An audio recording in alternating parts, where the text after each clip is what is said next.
अस्सलाम वालेकुम। Programme capital view के साथ मैं हूं नाहिद चौधरी।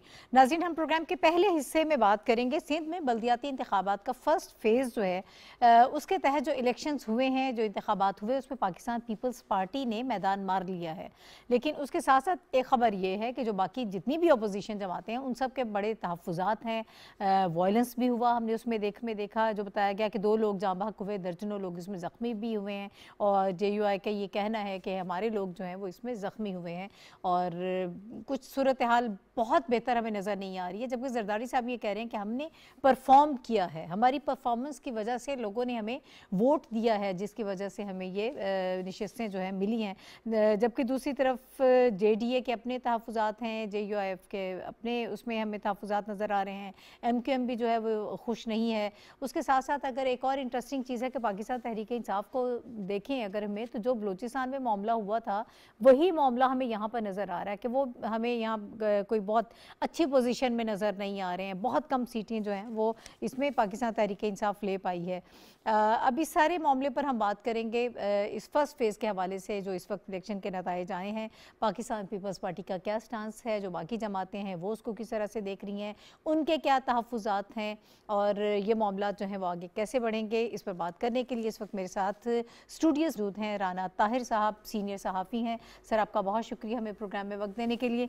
और इसके साथ साथ हमें ज्वाइन कर रहे हैं बैरिस्टर आमिर हसन साहब। बैरिस्टर साहब जो हैं पाकिस्तान पीपल्स पार्टी के रहनुमा हैं। सर, आपका बहुत शुक्रिया हमें प्रोग्राम में वक्त देने के लिए। वाया स्काइप इस वक्त हमारे साथ बैरिस्टर साहब मौजूद हैं। जबकि पाकिस्तान तहरीक इंसाफ की नुमाइंदगी कर रहे हैं शौकत बसरा साहब। वो पाकिस्तान तहरीक इंसाफ के हवाले से हमें बता पाएंगे कि उनके जो तहफ़्फ़ुज़ात हैं वो क्या हैं और वो बेहतर तौर पर वहाँ पर परफॉर्म क्यों नहीं कर पाए। दीगर लोग भी हमें प्रोग्राम में ज्वाइन करेंगे, मैं उनका तारुफ फिर आपसे कराती रहूँगी। अभी हम आगाज़ कर लेते हैं प्रोग्राम का। पहले मैं चाहती हूँ कि बैरिस्टर साहब की तरफ जाऊँ।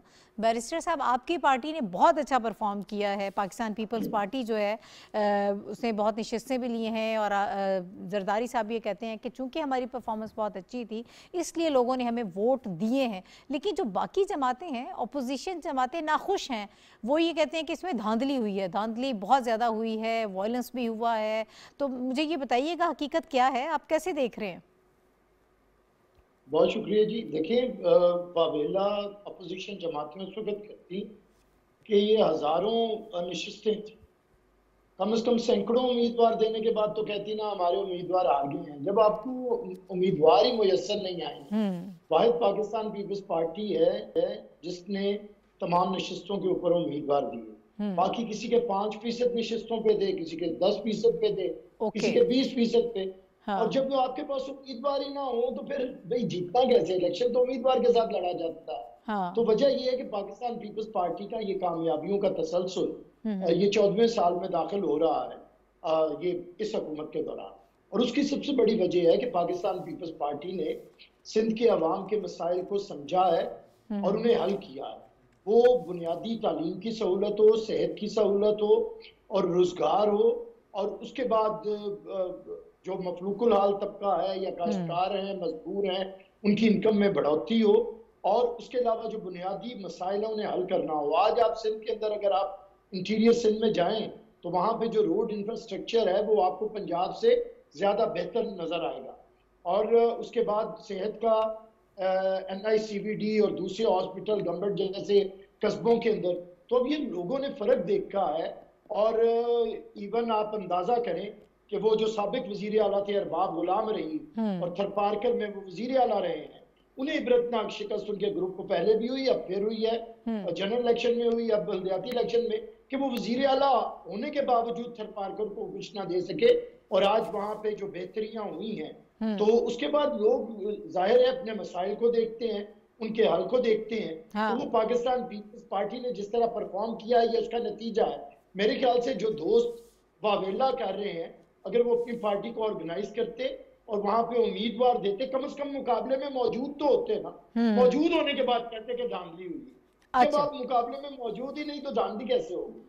अच्छा, ठीक है, मैं ज़रा शौकत बसरा साहब से भी जान लेती हूँ कि उनके तहफ़्फ़ुज़ात क्या हैं। शौकत बसरा साहब, पीपल्स पार्टी के बाद GDA की 22 इसमें नशिस्तें हैं, आज़ाद उम्मीदवार 20 हैं, पाकिस्तान तहरीक इंसाफ ने 14 नशिस्तें ली हैं, JUIF 7 है, जबकि दीगर जो जमातों के हवाले से बताया जा रहा है वो 2 हैं उनकी नशिस्तें। अब आप लोग ये दावा करते हैं कि पाकिस्तान तहरीक इंसाफ पूरे मुल्क में मौजूद है, हर सूबे में मौजूद है, लेकिन बलोचिस्तान में भी इसी किस्म के हालात हमने देखे। अब सिंध में भी कोई बहुत अच्छी पोजीशन आप लोग नहीं बना पाए हैं, तो क्या अब ये समझा जाए कि जिस तरह दीगर जमातों के साथ ये कहा जाता है कि कुछ जमातें सिर्फ सिंध तक हैं, कुछ ज़्यादा पंजाब में बेहतर परफॉर्म कर रही हैं, तो आप भी KPK और पंजाब तक महदूद हैं अब? लेकिन पहली बात तो ये है कि बैरिस्टर साहब मेरे भाई हैं, मैं यही कहूँगा कि आप भी अपनी अदाओं पर जरा गौर करें। हम कुछ कहेंगे तो शिकायत होगी। चले नहीं, आप शिकायत करें, आप शिकायत करें। हम तो अपोजिशन हैं, हम उसके मुखालिफ हैं। ये जो 11 पार्टियां इकट्ठी हुई हैं इनके इत्तेहाद में, जिन्होंने एक ही एजेंडा अपनाया है कि इमरान खान को नहीं आने देना, खास उसके लिए जो कुछ हमारे दरमियान इख्तिलाफात हो, जितनी मर्जी हमारे साथ ज्यादती हो रही हो, हमने इकट्ठे रहना है। ठीक है। MQM और JUI ने जो कुछ कहा है और जो 3 कल देखे गए हैं, तो मेरे ख्याल में ये कोई इलेक्शन थोड़ी था, ये तो गुंडा राज था। वहां पर खास तौर पे अभी बैरिस्टर साहब जब वो नक्शा खींच रहे थे सिंध का, मुझे यूं लग रहा था जैसे ये स्विट्जरलैंड की बात कर रहे हैं, हॉलैंड की बात कर रहे हैं, कनाडा की बात कर रहे हैं।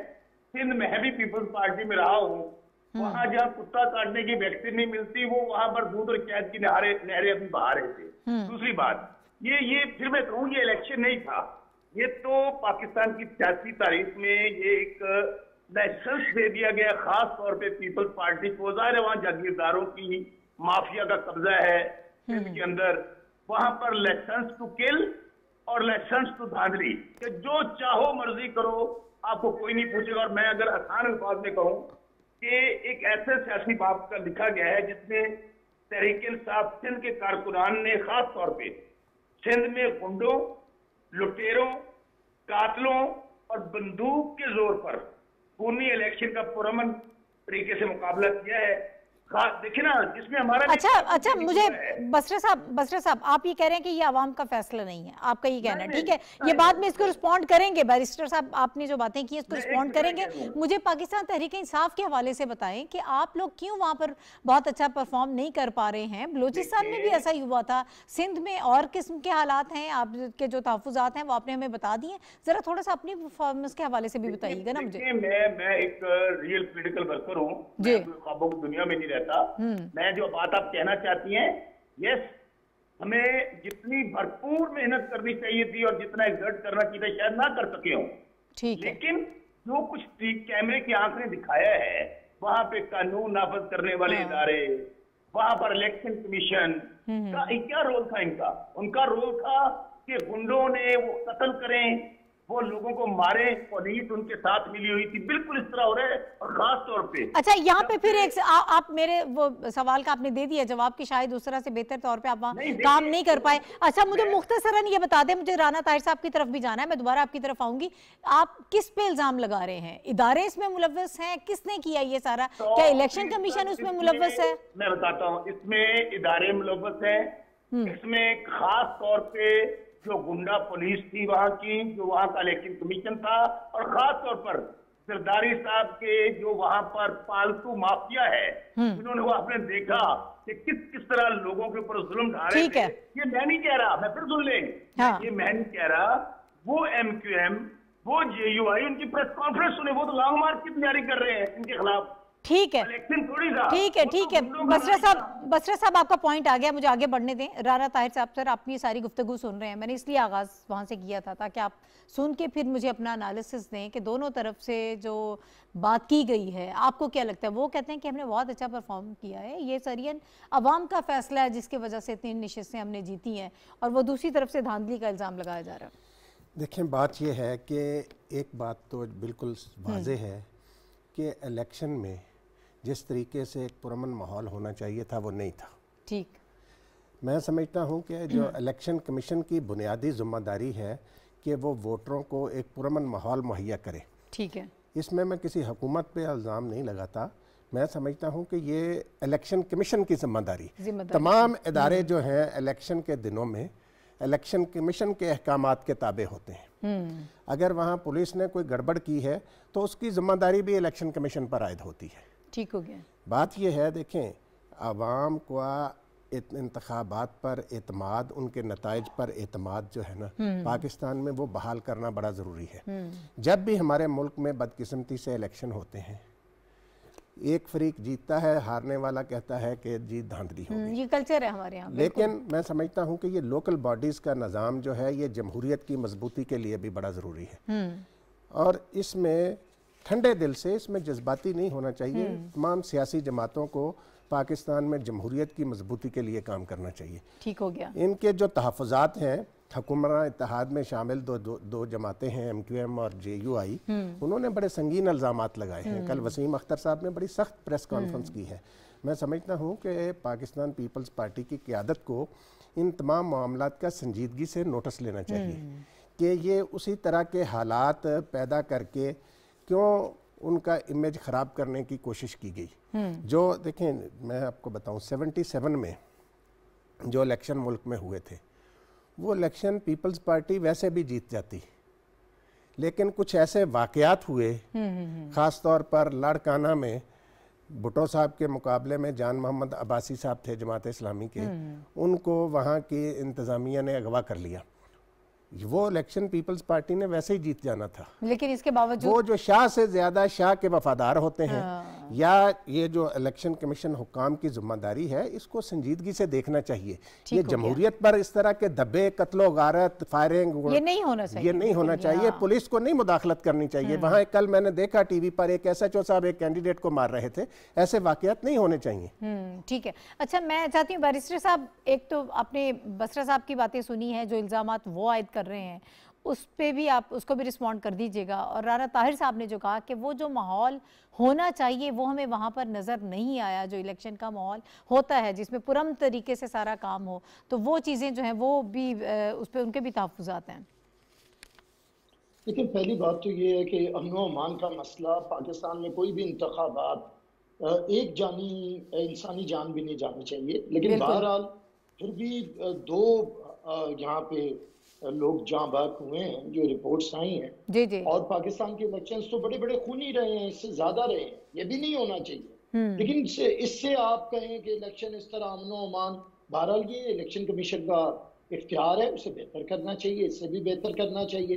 अब बलूचिस्तान के अंदर हुआ, वहां भी इंसानी जाने गई, वहां पे भी PTI नजर नहीं आई। दूसरा मेरा सवाल है राना साहब से भी है, जाहिर है वो तज्जिया निगार है, तज्जिया कर रहे हैं, जरा वो भी इस पे रिसर्च करके बताएं। और बसरा साहब भी निहायत अदब से उनसे सवाल है कि जरा मुझे बता दें कि 6000 सीटों पे इलेक्शन हुआ, PTI के कितने उम्मीदवार वहां पे खड़े थे, तो पता चलेगा ना मुकाबले में थे और ये कितना आ रहे। इमरान खान ने कितनी इंतहाबी मुहिम चलाई, उन्हें छोड़े। अली ज़ादी इनके सूबाई सदर हैं, कितनी इंतहाबी मुहिम चलाई वो बताएं। इनके लीडर सूबाई और मरकजी कितने शहरों, 14 इजला में हुए ना इलेक्शन, कितने इजला में वो कैंपेन के लिए गए, क्योंकि वो अब हुकूमत में भी नहीं है, में भी नहीं है, वो जा सकते थे असूलन, वो क्यों नहीं गए? अगर इतनी लोगों की इन्हें सपोर्ट हासिल थी तो इमरान खान तो आजकल 50-60 टिकटॉकर्स को बुला के उनसे मुलाकात कर लेते हैं, इतना फालतू वक्त है, तो वो क्यों नहीं गए सिंध के अंदर, इतने बड़े पाकिस्तान के दूसरे बड़े सूबे में एक इतना बड़ा इंतखाबी मार्का था, उसमें इमरान या इमरान का कोई नुमाइंदा या इनका कोई वफाकी वजीर या इनका कोई सूबाई ओहदेदार वो गए ही नहीं है, कुछ बसरा साहब को भी नहीं पता। तो मैं समझता हूँ कि अगर सिर्फ ख्वाबों में, क्योंकि हार गए, अब 6000 पे हमने 6000 उम्मीदवार खड़े किए थे, अब अगर हम 70-80% सीटें जीते हैं तो वजह यह है कि हमारे उम्मीदवार थे, दूसरी वजह यह है कि हमने लोगों को डिलीवर किया है। अब ये बताएं, ना इनके पास उम्मीदवार है, ना इन्होंने लोगों को कोई डिलीवर किया है, ना इनके पास लोगों को कुछ देने को है, फिर ये क्या करेंगे? वो जो सवालात आपसे भी कर रहे हैं कि सारी चीजों पे इन्होंने तो अपने लोग ही नहीं खड़े किए, इनके पास बंदे ही नहीं थे, फिर ये कहते हैं कि हमने धांधली की है। बात ये है कि नशिस्तों पर कितने बंदे खड़े किए या कितने नहीं खड़े किए। अगर नहीं खड़े किए तो उनको ज़ाहिर नशिस्तें नहीं मिली वहाँ पे। लेकिन ये है कि किसी जगह PTI ने उम्मीदवार खड़े किए, वो तो पीपल्स पार्टी भी पंजाब में अब नून लीग को सपोर्ट कर रही है, कल सवात में भी वो ANP को सपोर्ट कर रहे थे। ये सारी जमातों का होता है, बिल्कुल ये नहीं है कि हर ज़िले में, हर सूबे में पूरी कोई जमात बड़े भरपूर तरीके से मौजूद है। ठीक है, लेकिन जो बात है वो अपनी जगह हकीकत है कि PTI ने उस तरीके से सिंध पर तवज्जो नहीं दी जिस तरह उन्हें देनी चाहिए। जिस तरह वो बाकी जगहों पे काम करते अच्छा ठीक है राना साहब, एक मिनट, बसरा साहब मैं आपकी तरफ वापस आती हूँ, कोई टेक्निकल इशू है, मुझे एक ब्रेक भी लेना है, बल्कि ब्रेक हम ले लेते हैं, नाज़रीन एक ब्रेक ले रहे हैं, हमारे साथ रहें।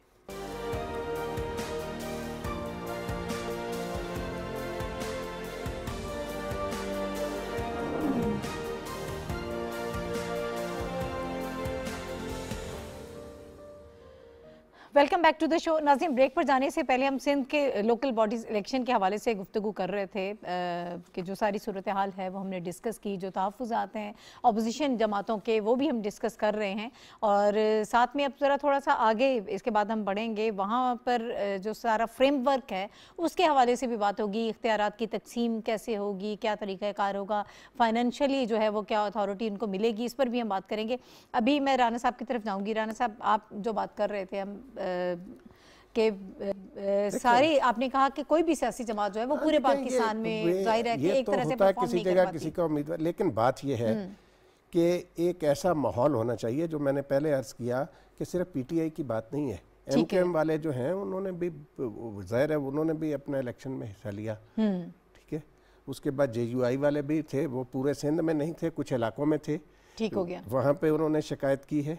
तो जिसकी भी शिकायत है उसका नोटिस लिया जाना चाहिए, उसका अजाला करना चाहिए। ठीक है, और दूसरी बात यह कि जो ये तो हो गया, अब आगे जो इंतखाबात होंगे, जो अगला मरहला आएगा, उसमें जो इसमें कुताहियाँ खराबियाँ हुई हैं वो नहीं दोहराई जानी चाहिए। ये बहुत अच्छी बात आपने की। मैं फिर कहूँगा कि ये बुनियादी जिम्मेदारी इलेक्शन कमीशन की होती है। पाकिस्तान के कानून के तहत जहां पे इलेक्शन हो रहा होता है वहां की पूरी इंतजामिया इलेक्शन कमीशन की डिस्पोजल पर होती है। इस पे हम बाकी किसी पे उस तरीके से नहीं बात कर सकते, क्योंकि अगर उस इंतजामिया को सही तरीके से इस्तेमाल नहीं किया गया तो उसकी जिम्मेदारी इलेक्शन कमीशन पर आयद होती है। ठीक है, सही है। और सेकंड फेज के लिए आपने खास तौर पर कहा कि अभी अगर कोई कोताही हुई है या सही तरीके से काम नहीं हुआ, उसको सेकंड फेज में दुरुस्त किया जा सकता है। बसरा साहब आपकी तरफ आऊंगी, उस वक्त भी आपसे बात मुकम्मल नहीं हो पाई, एक तो अपना आर्गूमेंट मुकम्मल कर लीजिएगा, दूसरा जो मैंने आपसे सवाल किया था कि अब मेरा ख्याल है कि अब ये कल्चर ख़त्म होना चाहिए। पाकिस्तान तहरीक इंसाफ जो है जिस तरह से क्लेम भी करते हैं कि आप लोग पूरे पाकिस्तान में हैं, फिर दूसरा इदारों की इज्जत करते हैं, दूसरों से हट कर आप लोग ये कहते हैं कि हम बिहेव करते हैं, लेकिन जहाँ पर सीटें मिल जाती हैं ये वाज़ेह तौर पर नज़र आता है कि वहाँ पर तो वो इदारे अच्छे हो जाते हैं, लेकिन जहाँ पर हार जाते हैं वहाँ पर इदारों पर इल्ज़ामात आ जाते हैं। ये कल्चर भी तो अब ख़त्म होना चाहिए ना? बिल्कुल, मैं आपकी बात से इत्तेफाक करता हूँ कि इदारों को मजबूत होना चाहिए। इदारों की मजबूती पाकिस्तान की मजबूती है, और ये ट्रेंड खत्म होना चाहिए कि ये जो अगर हार जाऊं तो धांधली हुई है, अगर जीत जाऊं तो ये कहूं जी कि इससे अच्छा फेयर एंड फ्री इलेक्शन नहीं हुआ था। लेकिन जो हकीकत है उस हकीकत को नहीं हटा सकते। मैं बार बार अपनी तो बात ही नहीं कर रहा, मैं तो उन जमात दोनों की बात कर रहा हूँ जो इनकी इत्तेहादियां हैं, जिनकी वजह से आज पूरे पाकिस्तान में इनकी हुकूमत मौजूद है। मेन पार्टीज तो नून लीग और पीपल्स पार्टी हैं, वो क्या कह चुकी हैं कि हम इनके खिलाफ लॉन्ग मार्च कर रहे हैं। और एमक्यूएम ने तो इलेक्शन जो है उनको कहा है कि इनको कलअदम डिक्लेयर कर दिया, हम इलेक्शन को नहीं तस्लीम करते, हमारे आर्गूमेंट को छोड़ दें। देखिए, जहां तक फेडरेशन की बात है, बिल्कुल दुरुस्त बात है कि पीपल्स पार्टी अपनी इन्हीं हरकतों की वजह से ये सिर्फ अंदरून सिंध में रह गए हैं, बाकी तो कहीं भी नहीं है। और तहरीक इंसाफ तो आज भी फेडरेशन की पार्टी है, हर जगह रिप्रेजेंट करती है। और जो राना ताहिर साहब ने बात की, उन्होंने दरिया को कूजे में बंद किया है। देखिए, ये बुनियादी जिम्मेदारी, फिर मैं कहता हूँ, इदारे किसी के दर खरीद गुलाम नहीं होती। इलेक्शन कमीशन की जिम्मेदारी है कि अगर वहां पे पुलिस ने गुंडागर्दी की है, अगर जरदारी साहब की और बिलावल साहब के गुंडों ने गुंडागर्दी की है, उनके खिलाफ मुकदमा उन्होंने दर्ज करवाने थे, और अमन जो पोलिंग है उन्होंने चलवाना था। लेकिन ये वो इलेक्शन कमीशन है जिसके मुतल्लिक तहरीक इंसाफ कह चुकी है, और उसने कल के इलेक्शन ने साबित कर दिया, हमारे मौक़िफ़ को नहीं, एमक्यूएम और जेयूआई के मौक़िफ़ ने हमारे मौक़िफ़ को साबित कर दिया। अच्छा। कि मौजूदा इलेक्शन कमिश्नर जो है वो इनकी टीम का हिस्सा है। आप देख लीजिए कि जो 5 सीटें, अच्छा, वो मैं उसकी तरफ आऊंगी, उस पे भी हमने बात करनी है, लेकिन पहले ये हम जरा सिंध के हवाले से बात मुकम्मल कर लें। मुझे इजाजत दें, जेयूआईएफ का भी हम मौक़िफ़ ले लेते हैं, उनसे भी बात कर लेते हैं। सेनेटर कामरान मुर्तज़ा साहब ने इस वक्त हमें ज्वाइन किया है, हम उनसे भी जान लेंगे। ठीक है, कुछ ही देर में वो हमें ज्वाइन करेंगे, फिर हम उस पर बात करते हैं। अच्छा, जी, मैं आपको अर्ज करूँ, अभी भी मैं कहता हूँ कि पंजाबी में पेंडू बनना कि डुले बेरा का कुछ नहीं बिगड़िया।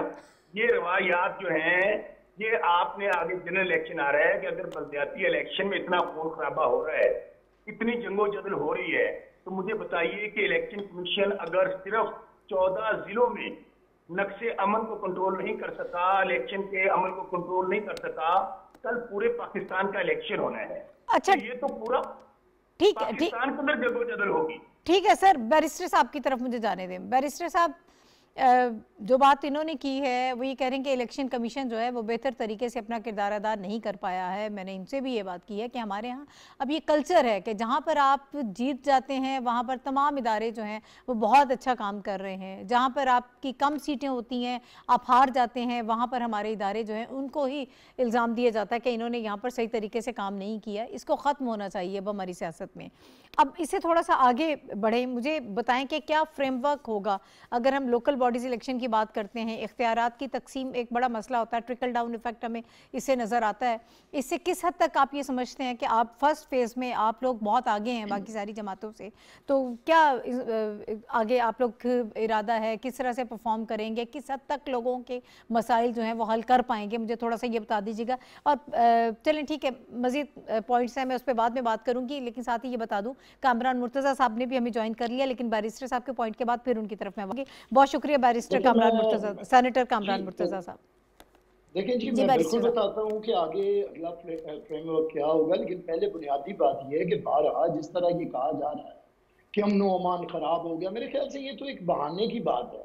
कोई अमनो अमान, इनका ये एक दस्के का इलेक्शन हुआ था, कत्लो गारत क्या हुआ, किस तरह प्रिजाइडिंग ऑफिसर अगवा हुए, धुंध पड़ गई, वो सब ने देखा था, सब जानते हैं क्या क्या हुआ था, गुंडागर्दी, बदमाशी। मैं समझता हूँ सिंध के अंदर होने वाले पुरअमन इलेक्शंस को ये सिर्फ इक्का दुक्का वाकया, जाहिर है आज कैमरा है, लोग आप विजिलेंट है, सोशल मीडिया है, हाँ। कोई छोटा मोटा वाकया होता है वो भी मीडिया पे आता है, उसकी हाइप बनती है और पता लगता है पता नहीं क्या हो गया, कुछ भी नहीं हुआ, छोटे से वाकया थे, ये भी नहीं होने चाहिए। लेकिन अगर आप इक्का दुक्का वाकया से पूरे इलेक्शन की क्रेडिबिलिटी को मुतासिर करें तो मैं समझता हूँ ये एक साजिश है। दूसरी बात ये है कि देखिए, फिर मैं ये सवाल करूंगा कि अगर 6000 सीटें हों और आपके पास 500 उम्मीदवार भी ना हो, तो आपको किस मुंह से आप आके कहेंगे कि भाई इलेक्शन में दाखिल हो?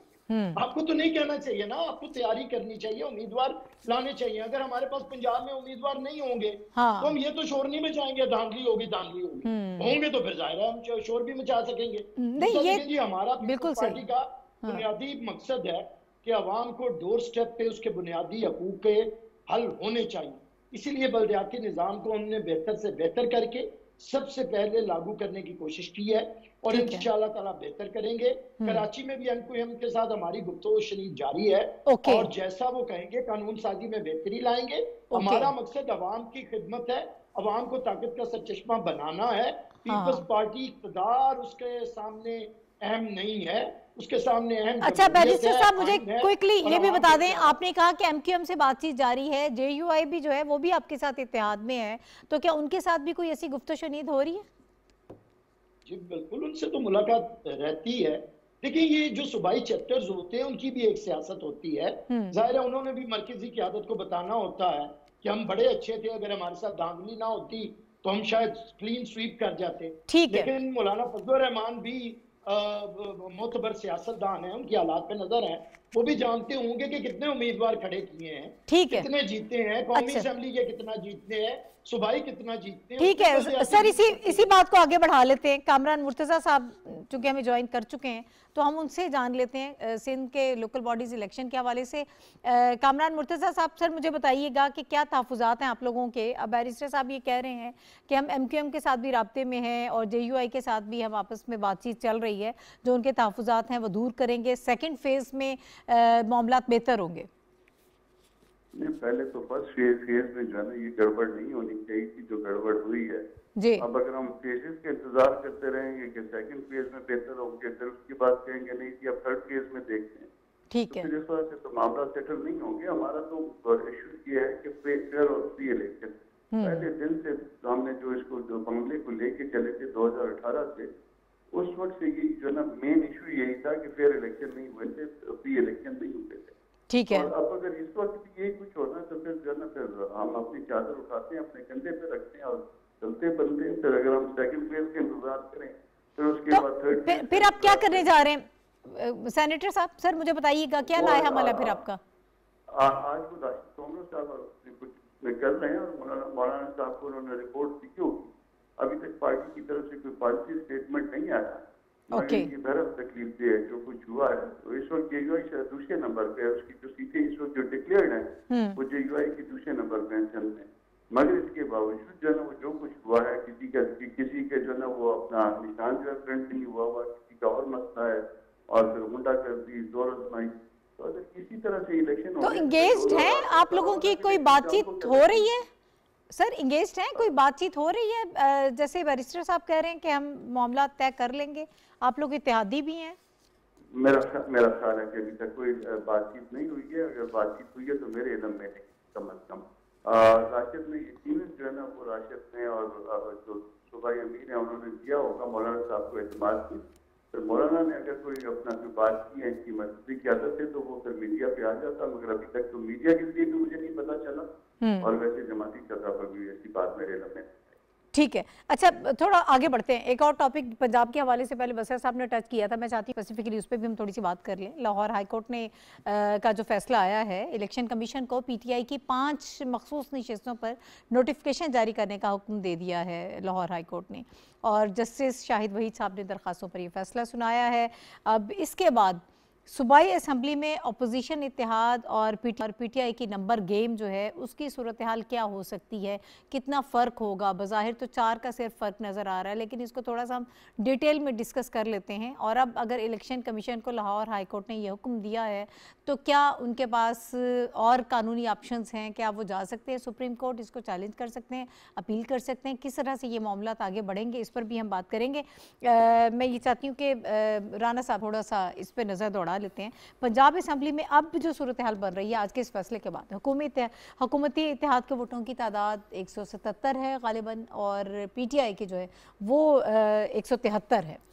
देखिए गुजारिश ये है चैलेंजिंग है, ये बड़ा जो कोई चैलेंज होगा 5 मखसूस नशिस्तों वाला मामला है ना जी, मैं समझता हूँ कि इसको पहले दिन ही तय हो जाना चाहिए था। इलेक्शन कमीशन ने इस मामले को खामखा लटकाया, और अब जबकि लाहौर हाई कोर्ट का फैसला, अखबार चीज़ें हैं, बैरिस्टर साहब भी इस पे ज़्यादा बेहतर रोशनी डाल सकते हैं, सेनेटर कामरान मुर्तज़ा साहब भी, जिनके बारे में हमारा आइन और कानून बड़ा वाज़ेह है। इसी तरह ये मखसूस नशिस्तों के हवाले से भी है कि भाई जो जिस पार्टी की नशिस्त खाली हुई उसके पार्टी के अगले उम्मीदवार को वो नशिस्त दे दी जाती। तो आज जो लाहौर हाई कोर्ट का फैसला, इसके खिलाफ यकीनन अगर इलेक्शन कमीशन चाहे तो वो अपील में तो जा सकते हैं, लेकिन मैं समझता हूँ कि कोई मजबूत ग्राउंड नहीं है अपील में जाना, उनका कानूनी हक है। लेकिन जो अदालत आलिया ने फैसला दिया है और जो ज़मीनी हकायक हैं उनको सामने रखते हुए मेरा ख्याल है कि इस तरह के मामलात जो हैं वो खुशसलूबी से तय हो जाएं तो ज़्यादा बेहतर रहता है। ठीक है, अच्छा मैं ज़रा कानूनी जो राय है पहले चाहती हूँ आप सब लोगों की इजाज़त से सेनेटर कामरान मुर्तज़ा साहब से ले लेती हूँ। सर अब कानूनी तौर पर क्या ऑप्शन है? क्या आपको लग रहा है कि इलेक्शन कमीशन आगे जाएगा, इसको परस्यू करेगा, इसको सुप्रीम कोर्ट में लेकर जाएंगे, अपील होगी, क्या लग रहा है आपको?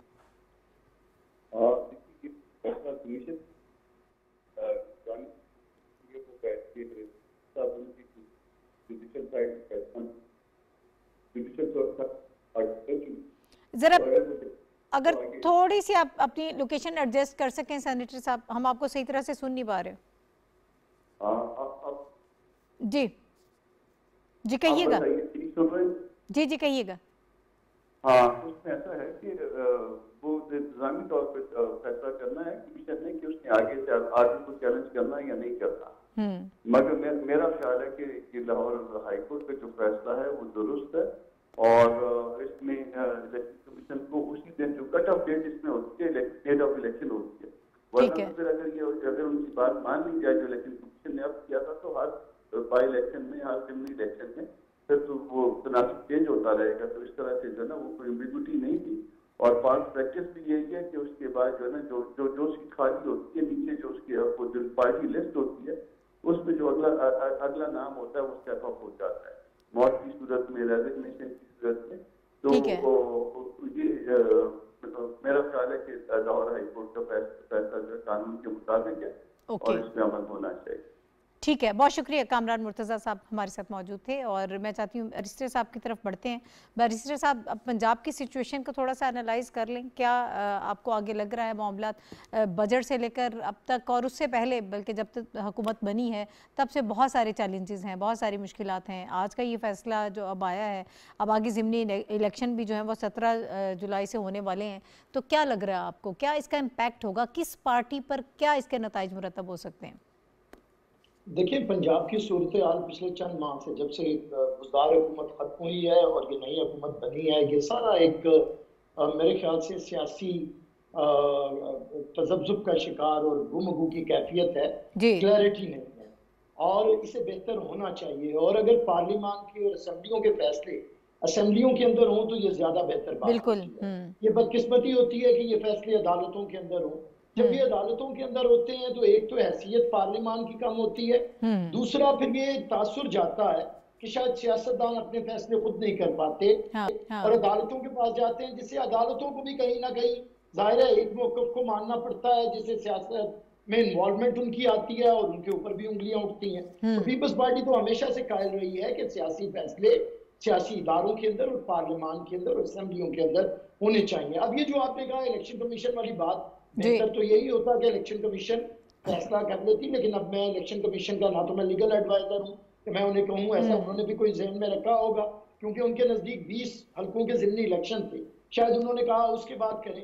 अब भी अगर जब फाइनल वर्डिक्ट आ जाता है कोर्ट का, वो हाई कोर्ट हो, क्योंकि अभी इंट्रा कोर्ट अपील भी हो सकती है, सुप्रीम कोर्ट में भी जा सकते हैं, या सुप्रीम कोर्ट का फैसला है तो जाहिर है इलेक्शन कमीशन को अदालत के फैसले को मानना पड़ेगा। लेकिन एक सूरत हाल ये ऐसे ही रहेगी, कंफ्यूज सियासी सूरत हाल रहेगी, जब तक ये 20 हल्कों की नशिस्तों का रिजल्ट नहीं आएगा। फिर पता चलेगा कि किस हुकूमत को वाकई ही सादा अक्सरियत मुयस्सर रहती है या नहीं रहती। तो वो फैसला अवाम के हाथों में है। पंजाब के 20 हल्कों के अवाम ये फैसला करेंगे। अच्छी बात है, अवाम जो भी फैसला करे, ये हुकूमत का रहना ना रहना उस फैसले के ऊपर है।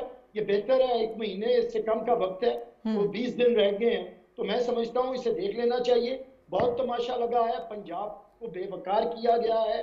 जिस तरह स्पीकर ने यहाँ पे गुंडागर्दी की, यहाँ पे गुंडे बुलवाए, फिर तशद्दुद हुआ, फिर तमाशा लगा, डिप्टी स्पीकर के साथ जो सलूक किया गया, फिर असेंबली के इजलास बिल्डिंग के अंदर ना होने दिए गए, जिस तरह जो सारे मामलात आए हैं, हल्फ नहीं लिया गया गवर्नर ने, स्पीकर ने, फिर अदालत को इंटरवीन करके स्पीकर नेशनल असेंबली को भेजना पड़ा वोट टेकिंग सेरेमनी के लिए।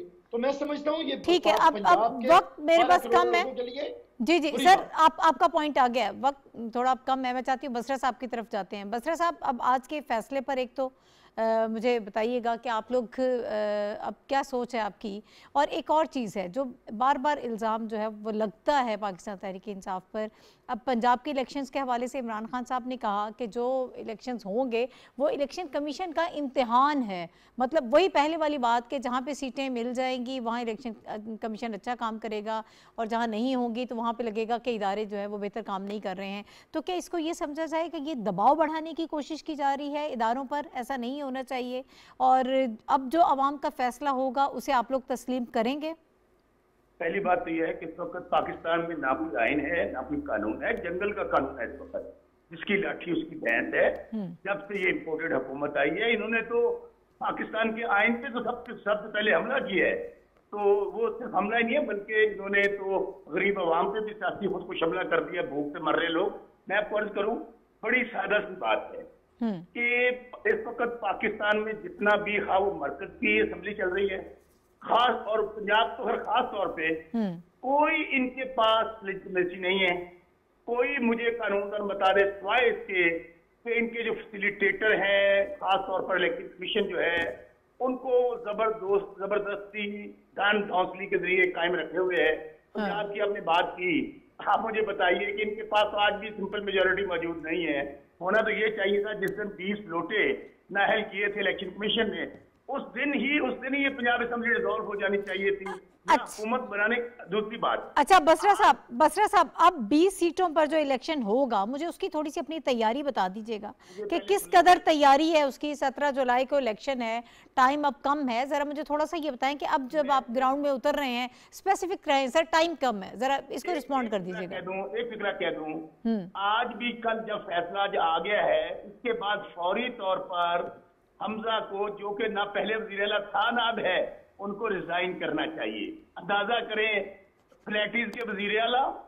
अच्छा आप मुझे अपनी बात का जवाब देना सर, मैं आपसे आपकी तैयारी पूछ रही हूँ, एक्सपेक्टेशंस क्या हैं, आपको क्या लग रहा है कि पंजाब में किस तरह से कैसा परफॉर्म करने वाले हैं आप? तमाम तर धन धौस के बावजूद, पुलिस कल्चर के बावजूद, इलेक्शन कमीशन इनके साथ, अल्लाह के फजल से इनको फिर भी शिकस्त देंगे। हालत यह है कि जो कुछ हुआ है सिंध में कल, सेम डिटो कॉपी इस वक्त पंजाब के जिन हल्कों में इलेक्शन। अच्छा आप इलेक्शन के नतीजे तस्लीम करेंगे? आप लोग वहां पर तो आपने तैयारी भी नहीं की ना, आपने खुद माना है कि सारे उम्मीदवार आपने मैदान में उतारे भी नहीं, वहां पर कमी रह गई थी सिंध में। ना सब उतारे हैं, मैं आपको, आप कल मुझे ले लीजिएगा, मैं आपको पूरी तफसील दूंगा। अच्छा ठीक है, ठीक है, अब एक फिक्रा सुन ले, एक फिक्रा। यहाँ पे डीपीओ, डीसीओ, वजीर आला, कमिश्नर, आईजी, सारे तमाम लगे हुए इस बात में कि जिस तरह इलेक्शन कमीशन बचा रहा था पहले, और फिर हाई कोर्ट ने जिस तरह गैर कानूनी तौर पर बचाया हुआ था, अब ये इस वक्त भी पूरे पंजाब में गुंडागर्दी कर रहे हैं। लेकिन इंशाल्लाह इनको हराएंगे और फेयर एंड फ्री इलेक्शन ही हल है। ठीक है सर, वक्त खत्म है सर। लास्ट मैं चाहती हूँ कि आप इनकी दोनों की गुफ्तगू पे कमेंट कर दीजिएगा कि जो पंजाब की सूरत हाल रही है, कोई उसमें बहुत अच्छे हालात, क्या बहुत ही बुरे हालात हमने देखे। कभी हमारे हिस्ट्री में ऐसा नहीं रहा कि इस किस्म की चीज़ें जो है इस कदर कॉम्प्लिकेट कर दी जाएँ, तो इन तमाम जमातों पर उसका इम्पैक्ट आएगा। ये बिल्कुल आप सही कह रही हैं कि इस तरह की सूरत हाल होनी नहीं चाहिए। मैंने तो ये अर्ज़ किया कि देखें, ये हमारे ये पुलिस अफसरान हैं, आईजी हैं, चीफ सेक्रेटरी हैं, डीसी, डीपीओ वगैरह, ये सब पाकिस्तानी स्टेट के मुलाजम हैं। बिल्कुल, हमारे अपने इदारे पाकिस्तान इन पर देखें, कोई बंदा अपोजिशन में हो या हुकूमत में, सबको एतमाद होना चाहिए। बिल्कुल, और इनको भी अपने फ़राइज़ जो हैं वो गैर जानबदारी से अंजाम देने चाहिए। हाँ। अब ये जो पंजाब के 20 हल्कों में इलेक्शन आ रहा है, ये इलेक्शन कमीशन के लिए मैं समझता हूँ कि बड़ा अच्छा बेहतरीन मौका है अपनी क्रेडिबिलिटी बहाल करने का।